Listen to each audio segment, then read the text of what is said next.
오늘 찬양대의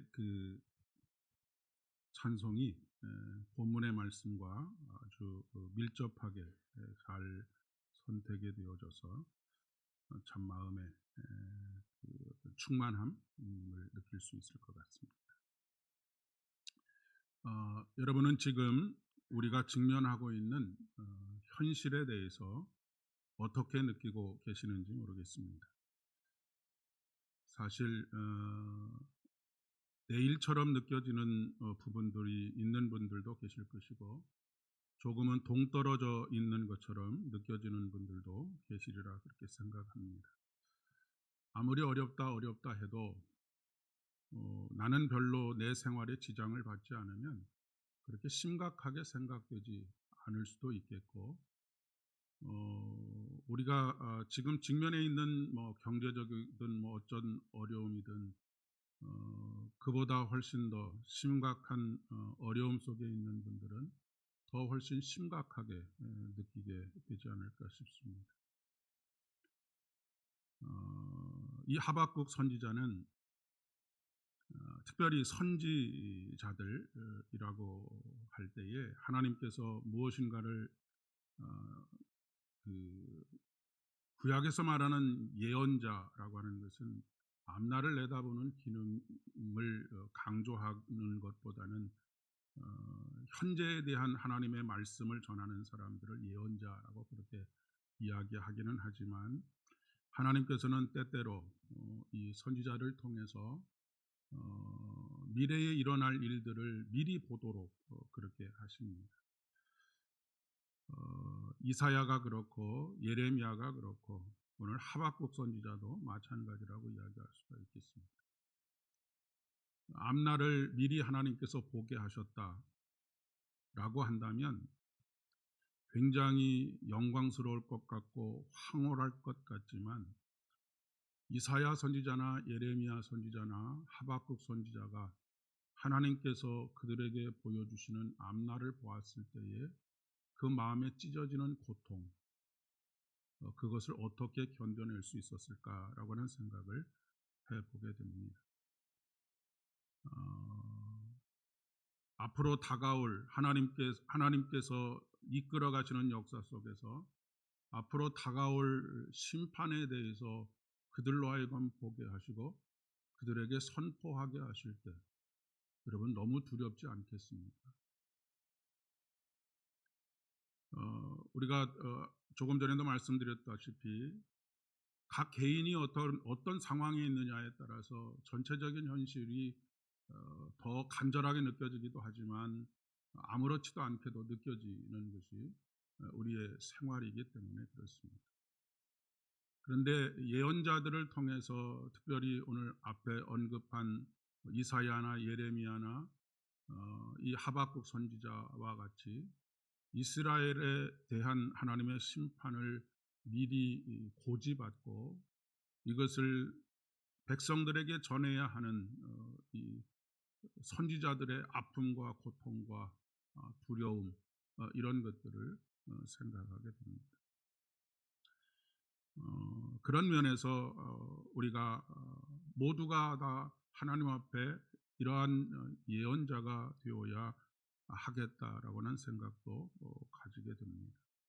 그것이 비록 고통스러운 일이고 그것이 비록 마음을 애잔하게 만들고 고통스럽게 만드는 일이기는 하지만, 하나님께서 이 세계를 또 우리 조국 대한민국을 한국교회를 어떻게 끌고 가실지에 대한 그런 마음들을 품고 여러 가지에 가려져 있는 현실들을 적나라하게 그대로 볼 수 있도록 하는 눈을 주게 하시고, 그런 눈을 가지게 될 때 우리는 하나님 앞에 겸손하게 간절하게 기도하지 않을 수가 없기 때문에 그렇습니다. 현재의 문제들을 그냥 그럴 수 있는 것처럼 그렇게 하다가 결국 큰 일을 당하게 되고 마는 그런 어리석음이 우리 안에 있어서는 되지 않겠기 때문에 그렇습니다. 지금 우리나라의 이 큰 흐름을 보면 한 10여 년 전부터 구체적으로는 한 10년 어간으로부터 모든 분야에 있어서 점점 어, 쇠퇴와 쇠락의 길이라고 표현하면 너무 심한 것일까요? 그런 일들이 지금 계속 벌어지고 있습니다. 2017년에 한국 경제가 꼭대기를 찍고 계속해서 지금 밑으로 하향하고 있는 상황이고, 그와 동조해서 한국 교회의 모습도 거의 엇비슷하게 2, 3년의 차이를 가지고 한국 교회도 정점을 찍었다가 지금 계속해서 하락해 가고 있는 그런 상황 속에 있습니다. 한국 교회만 그렇겠습니까?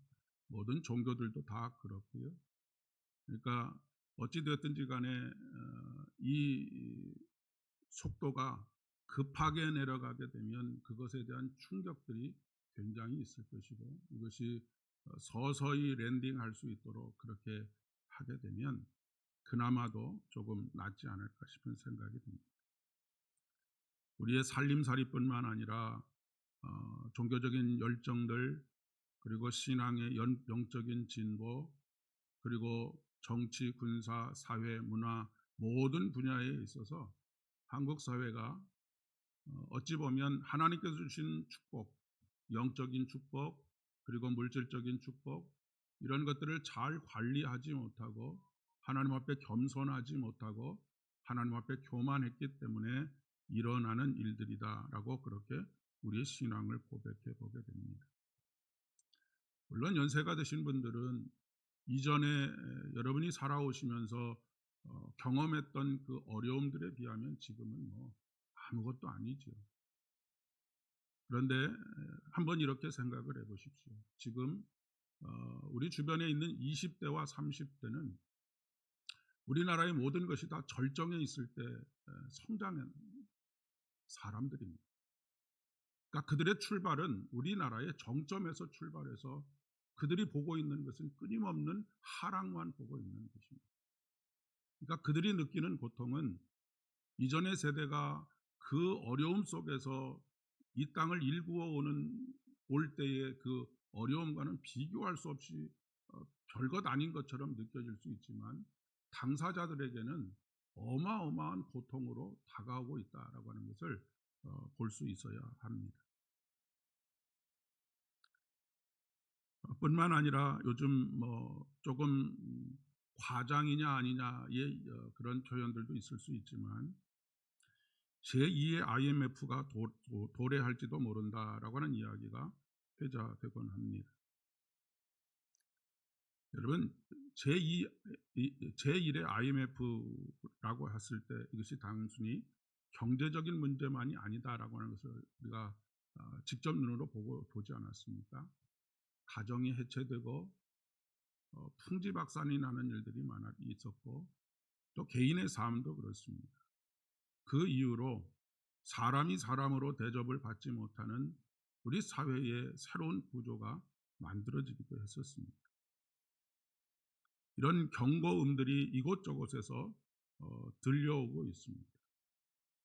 그런데 나와 직접 그것이 상관이 없는 경우에는 이런 경고음에 대해서 우리가 귀를 닫아버리게 되는, 별로 느끼지 못하고 둔감하게 그렇게 살아가고 있는 것이 현실입니다.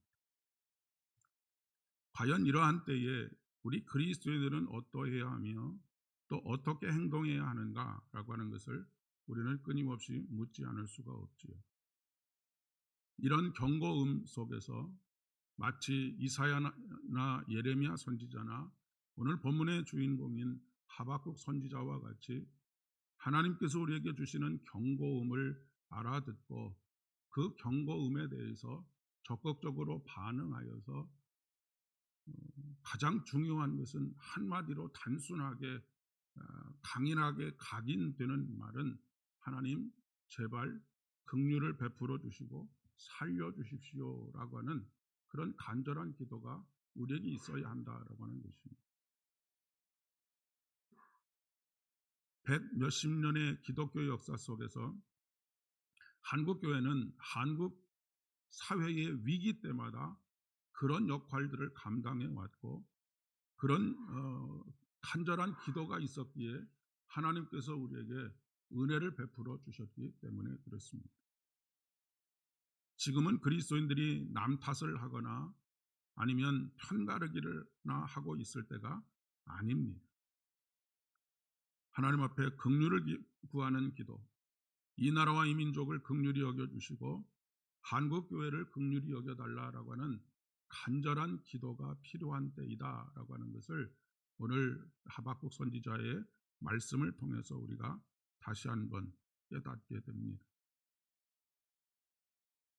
오늘 본문은 사실 설교자들에 의해서 가장 잘못 해석되고 설교되는 본문 중에 하나라고 이야기할 수가 있겠습니다. 이 수년 내에 부흥하게 하소서. 부흥이라고 하는 단어,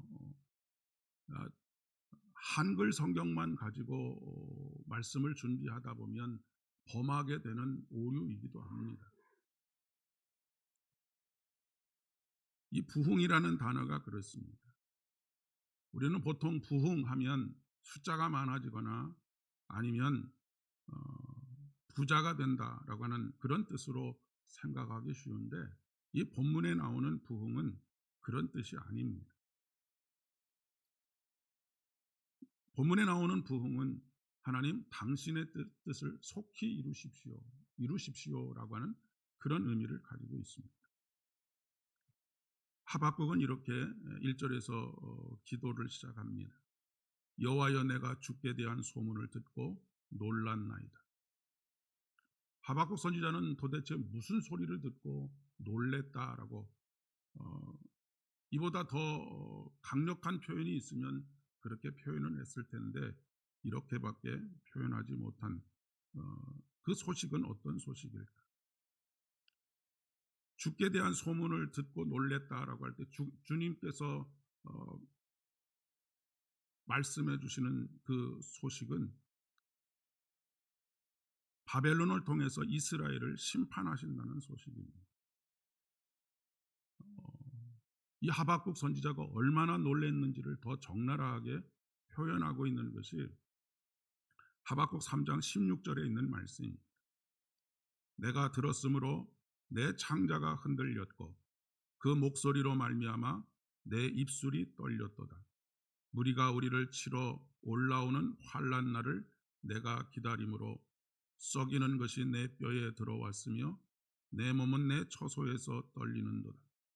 공포에 질린 모습이라고 이야기할 수가 있겠습니다.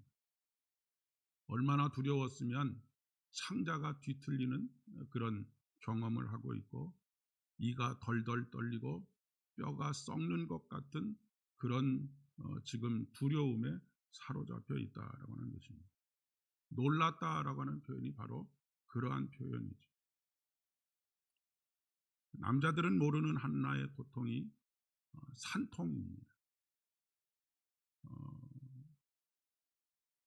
여자분들이 임신을 하고 출산을 하는 과정 속에서 온몸의 뼈가 완전히 벌어지게 되는 그 아픔과 고통, 처음에는 멋모르고 낳고 그 아이를 낳은 이후에 두 번째는 다시는 경험하고 싶지 않다라고 말하는 것. 왜 그렇습니까? 이미 한 번 그것을 경험했기 때문에 그렇습니다. 그러니까 하박국 선지자가 이 이스라엘의 심판과 멸망을 경험하지는 못했지만 하나님께 그 이야기를 들음으로 인해서 이미 그것이 고통으로 다가오고 있는 것을 이야기하고 있는 것이죠. 이런 상황에서 하박국 선지자가 간구하고 있는 것은 수년 내에 주님께서 주님의 일을 하시고 수년 내에 주님의 일을 나타내 달라라고 하는 그런 이야기를 하고 있는 것입니다. 그러니까 여기서 부흥이라고 하는 것은 낙관적인 미래, 풍족한 미래 이런 것이 아니라 하나님, 우리가 지금 하나님께 심판을 받아서 이런 어마어마한 고통을 겪게 될 터인데 하나님, 제발 수년 내에 우리들을 살려주십시오. 주님께서 계획하신 그 일을 해 주십시오라고 하는 그런 간절한 간구라고 하는 그런 이야기입니다. 부흥이라고 하는 말은 다시 한번 살려주십시오라고 하는 것입니다. 우리가 죽어가고 있습니다. 우리가 무너지고 있습니다. 우리가 깨져가고 있습니다. 그러니 다시 한 번만 살려주십시오라고 하는 간절함이 있는 것입니다. 다시 한 번만 회복시켜 주십시오. 흔들리는 이 나라를 하나님 다시 한 번만 살려주십시오. 하나님, 우리의 가정들이 깨어지고 있습니다. 상처받고 있습니다. 고통받고 있습니다. 우리의 가정을 다시 한 번만 살려주십시오 라고 하는 간절한 마음이 담겨져 있는 것이 바로 수년 내에 부흥하게 하시옵소서라고 하는 이 말씀 속에 담겨져 있는 것이라고 하는 것입니다. 그렇게 하박국은 이렇게 매달려서 간구하고 있는 것이죠. 물론 이스라엘의 이스라엘에 대한 하나님의 심판과 그리고 책망은 지금 우리가 처해져 있는 현실과는 사뭇 많은 차이가 있습니다. 지금 우리나라가 당장에 망하게 된 것은 아니기 때문에 그렇습니다. 마치 바벨론을 사용하셔서 이스라엘을 멸망시키는 것처럼 주변의 나라를 통해서 우리나라가 멸망의 직전에 있는 것은 아닙니다. 그러나 우리가 깨어서 기도하는 가운데 느낄 수 있는 것은 우리나라가 지금 잘못되어 가고 있구나. 무너져 내려가고 있구나. 한국교회가 그러하구나. 우리의 가정들이 그러하구나. 우리의 일터와 우리의 사업장들이 그러하구나 라고 하는 것들을 깨달을 수 있어야 한다라고 하는 말씀입니다. 그리고 우리가 외마디 비명처럼 지를 수 있는 오직 한 가지는 하나님 살려주십시오라고 하는 것입니다. 다시 회복시켜 주십시오라고 하는 것입니다. 한국 기독교는 초기부터 나라와 민족을 위한 기도가 기도원마다 끊이지 않았던 아주 좋은 믿음의 전통을 가지고 있습니다. 이런 상황 속에서 하나님께 호소하고 간청하기보다는 편이나 나누어서 다툼을 하는 것이 옳겠습니다. 교회들이 본질에 힘쓰지 않고 교회 안에서 다툼과 갈등 이런 것들로만 채워져 간다라고 한다면 어찌 하나님께서 하나님의 심판을 우리에게 허락하지 않으시겠느냐 말씀입니다. 흔들리는 가정을 회복시키시고 해체되어져 가는 가정을 위한 간청이 있어야 합니다. 뿐만 아니라 복음으로부터 멀어져 가고 있는 우리의 젊은 세대들을 향한 애끓는 간구들이 있어야 하고 우리 자녀들의 신앙의 미래를 확신할 수 없는 이런 상황 속에서 더욱 하나님 앞에 하나님 내 자식을 살려주십시오라고 하는 그런 간절한 마음을 가지고 기도해야 한다라고 하는 그런 이야기입니다. 단순히 숫자가 많아지고 규모가 커지게 해달라고 하는 것은 문제의 본질을 덮는 것이고 호도하는 것입니다. 오히려 하박국 선지자의 마음속에는 하나님 단련하신 후에 정금같이 나오게 해주십시오 라고 하는 이런 간절함이 담겨져 있습니다. 여러분, 하나님께서 이스라엘 백성들에게 원하시는 바가 무엇일까요? 그들이 고통당하는 것을 즐기실까요? 그렇지 않습니다. 하나님께서는 이스라엘 백성들이 정금같이 단련되어서 다시 하나님 나라의 백성으로서의 지위, 제사장 나라로서 다시 회복되는 것, 그것을 원하시는 것이죠. 그러면서 마지막으로 하박국은 이렇게 기도합니다. 진노 중에라도 긍휼을 잊지 마소서. 그렇습니다. 하나님은 아담과 하와가 범죄했을 때에도 그들을 위하여 짐승의 가죽으로 가죽 옷을 만들어 입히신 긍휼이 많으신 하나님이십니다. 탕자가 아버지께로 돌아왔을 때 끌어안고 입맞추고 새 옷을 입혀주시는 분이십니다.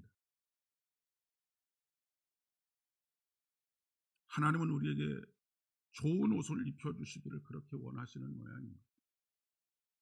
우리가 죄인 되었을 때에 우리를 덮어주는 옷, 짐승의 가죽으로 가죽옷을 입혀주시고 탕자가 돌아왔을 때 입맞추고 끌어안으며 그에게 새로운 옷을 만들어 주시고 예수 그리스도의 은혜를 통하여서 우리를 거룩으로 옷 입혀주시는 분이 바로 우리 하나님이십니다.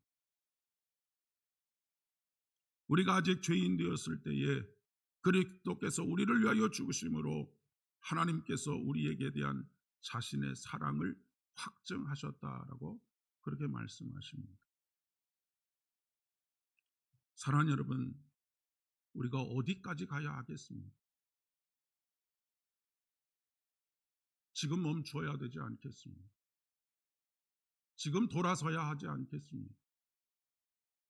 지금이라도 하나님 살려달라고, 한국 교회를 살려달라고, 대한민국을 다시 살려달라고, 우리 가정을, 우리의 자식들을 다시 살려달라고 그렇게 기도해야 하지 않겠습니까?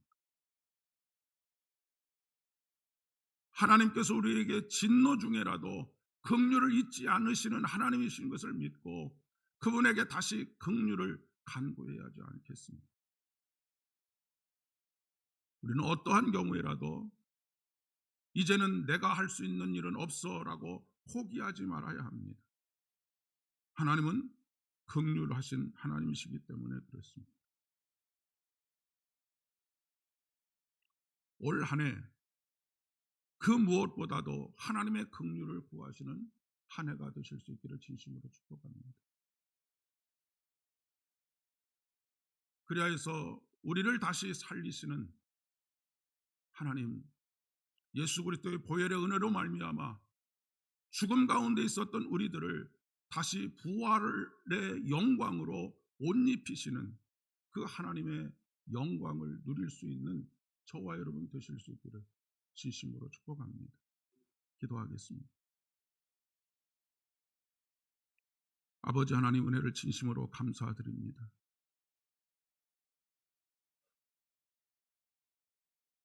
비록 그것이 고통스럽고 때때로는 보고 싶지 않고 피하고 싶지만 쇠락해가는 대한민국과 한국 교회와 우리의 영적인 믿음들, 그것을 현실을 직시할 수 있도록 우리에게 영안을 열어주시옵고 하박국 선지자와 같은 간절함으로 하나님, 내 나라 내 민족을 살려주십시오. 한국 교회를 살려주십시오. 우리 교회를 살려주십시오. 우리의 아들 딸들을 살려주십시오. 이 땅의 미래인 청년들과 청소년들을 살려주십시오. 간절히 기도할 수 있는 우리들 되어지게 은혜를 베풀어 주시기를 간절히 소망합니다. 아버지 하나님, 한국 교회를 일으켜 세웠던 우리 믿음의 선조들의 그 간절함, 눈물이 담겨져 있는 기도가 다시 회복되어질 수 있도록 은총을 더하여 주옵시기를 간절히 빌고 원하옵나이다. 대한민국 산골짜기마다 기도원이 세워지고 그곳에서 부르짖으며 하나님 앞에 눈물로 간구하고 하나님의 긍휼과 자비를 간절히 호소했던 그 믿음이 다시 이 땅 위에, 한국 교회 위에, 우리의 가슴 속에 살아나게 하여 주옵소서. 생명의 바람이 불어오게 하시옵소서. 아버지 하나님, 2025년 한 해 살아가는 성도들의 삶 속에 여러 가지 삶의 환난과 어려움들 속에서도, 우리 민족이 직면한 위기 속에서도 긍휼을 잊지 않으실 줄을 믿습니다. 우리에게 주님께서 직접 지으신 옷을 입혀 주실 줄을 믿습니다. 거룩으로 옷 입게 하여 주옵시고 그것이 우리의 방패가 되게 하시며, 아버지 하나님께서 우리를 귀하고 아름답게 부활하게 하시는 그 영광을 누릴 수 있도록 주님 은혜를 더하여 주시옵소서. 2025년 한 해에는 각 가정들마다 다시 영혼이 소생되어지는 놀라운 역사가 일어나게 하여 주옵시고, 가정이 다시 믿음으로 하나 되게 하시고 화목한 가정 이루어갈 수 있도록 복을 허락하여 주시오며, 일터마다 사업장들마다